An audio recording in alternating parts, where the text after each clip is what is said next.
ಚಂದನ, ಅಮ್ಮ. ಕೂತ್ಕೋ ಕೂತ್ಕೋ ಕೂತ್ಕೋ. ಏನು ಯೋಚನೆ ಮಾಡ್ತಾ ಇದೀಯಾ? ಏನಿಲ್ಲಮ್ಮ, ಸುಮ್ಮನೆ ಹಾಗೆ ಕೂತಿದ್ದೆ ಅಷ್ಟೆ. ಅಮ್ಮ ಅಂತ ಯಾಕೆ ಕರೀತೀಯ? ಅತ್ತೆ ಅಂತ ಕರಿ.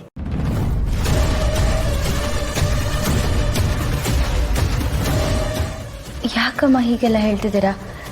ನೀವು ನಂಗೆ ಅಮ್ಮ ಅವರು, ಅಮ್ಮ ಅಂತಾನೆ ಕರಿತೀನಿ. ಸರಿನಮ್ಮ, ನಿನಗೆ ಹೇಗೆ ಕರಿಬೇಕು ಅನ್ಸುತ್ತೋ ಹಾಗೆ ಕರಿ. ಮುಂದೊಂದು ದಿವಸ ನಾನು ನಿನ್ನ ಅತ್ತೆ ಅಂತ ಗೊತ್ತಾಗುತ್ತೆ. ಅವತ್ತು ನೀನೇ ನನ್ನ ಅತ್ತೆ ಅಂತ ಕರಿತೀಯ. ಆ ಕ್ಷಣಕ್ಕೋಸ್ಕರ ಕಾಯ್ತಿರ್ತೀನಿ.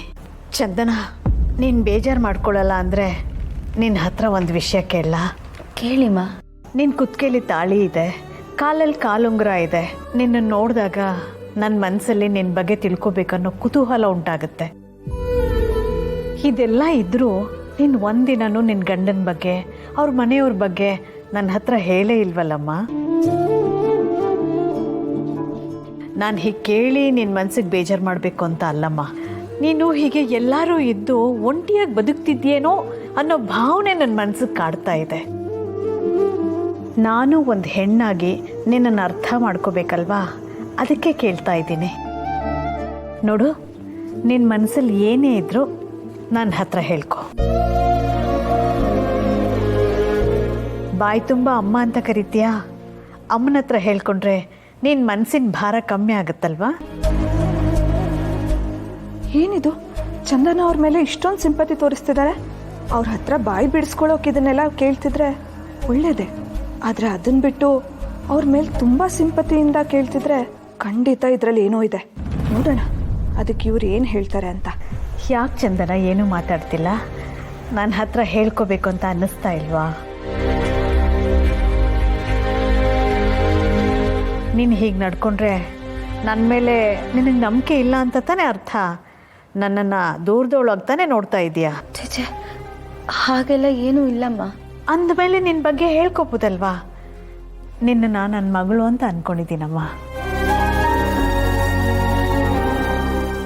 ಮಗಳು ಹೀಗೆ ನರಳ್ತಾ ಇದ್ರೆ ಯಾವ ತಾಯಿಗೆ ತಾನೇ ನೋಡ್ಕೊಂಡು ಸುಮ್ಮನಿರೋಕ್ಕಾಗುತ್ತೆ ಹೇಳು? ನಿನಗೇನೇ ಕಷ್ಟ ಇದ್ರೂ ನನ್ನ ಹತ್ರ ಹೇಳು, ಅದನ್ನು ದೂರ ಮಾಡೋಕ್ಕೆ ಪ್ರಯತ್ನ ಪಡ್ತೀನಿ.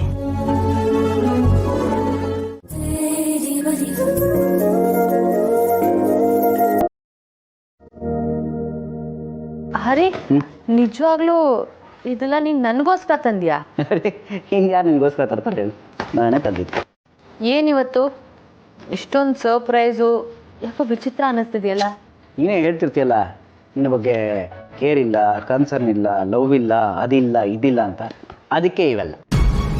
ಅಂದರೂ ಯಾಕೋ ನೀನು ನಾರ್ಮಲಾಗಿ ಬಿಹೇವ್ ಮಾಡ್ತಿದ್ಯಾ ಅಂತ ಅನ್ನಿಸ್ತಿಲ್ಲ.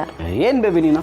ನಾನು ಲವ್ವಲ್ಲಿ ತಂದುಕೊಡ್ರೆ, ಪ್ರೀತಿಯಿಂದ ತಂದುಕೊಡ್ರೆ ನಾರ್ಮಲ್ ಅಬ್ನಾರ್ಮಲ್ ಅಂತಿದೆಯಲ್ಲ. ಬಂದೇ ಇರೋ ನಿಮಿಷ.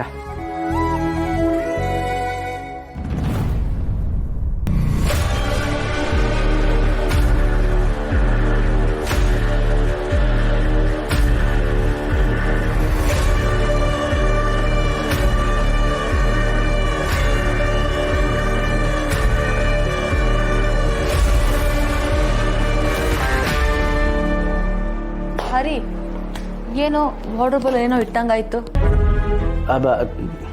ಬಟ್ಟೆಗಳು.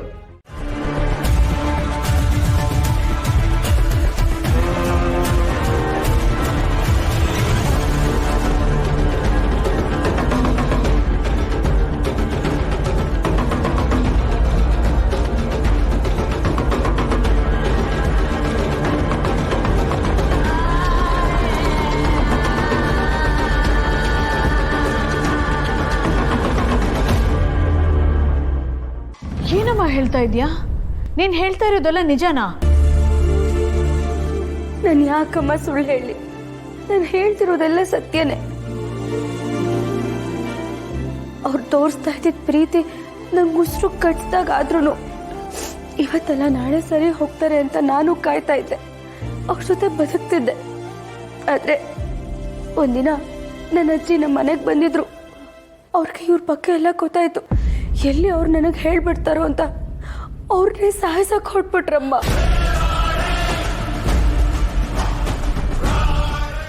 ಅಲ್ಲಿಂದ ನನ್ನ ಅಜ್ಜಿ ಕೋಮಾಗಿ ಹೋದ್ರು. ಇದೆಲ್ಲದ್ರ ಮಧ್ಯ ನಾನು ಪ್ರೆಗ್ನೆಂಟ್ ಆದೆ. ಅಜ್ಜಿ ಹೀಗಾಗಿದ್ದಕ್ಕೆ ಇವರೇ ಕಾರಣ ಅಂತ ಗೊತ್ತಾಗಿ ಅದೇ ಡಿಪ್ರೆಷನಲ್ಲಿ ನನ್ನ ಮಗುನ ಕಳ್ಕೊಂಡೆ ಅಮ್ಮ. ನನ್ನ ಮಗನು ಕಳ್ಕೊಂಡ್ಬಿಟ್ಟೆ.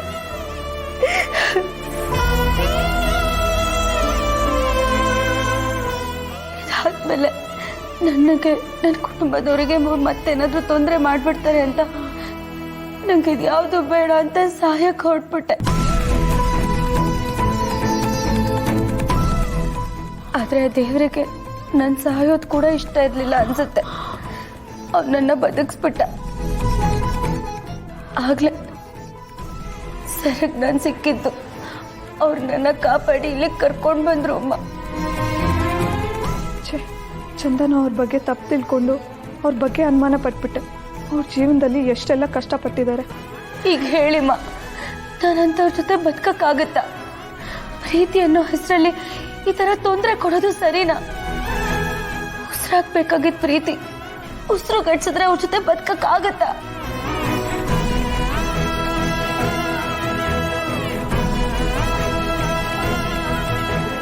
ಚಂದನ, ಅಳ್ಬೇಡಮ್ಮ.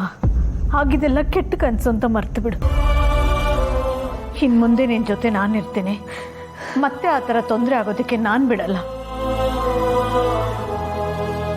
ಇದನ್ನೆಲ್ಲ ಕೇಳಿದ ಮೇಲೆ ನಿನಗೆ ಹೇಗೆ ಸಮಾಧಾನ ಹೇಳೋದು ಅಂತ ನನಗೆ ಗೊತ್ತಾಗ್ತಾ ಇಲ್ಲ.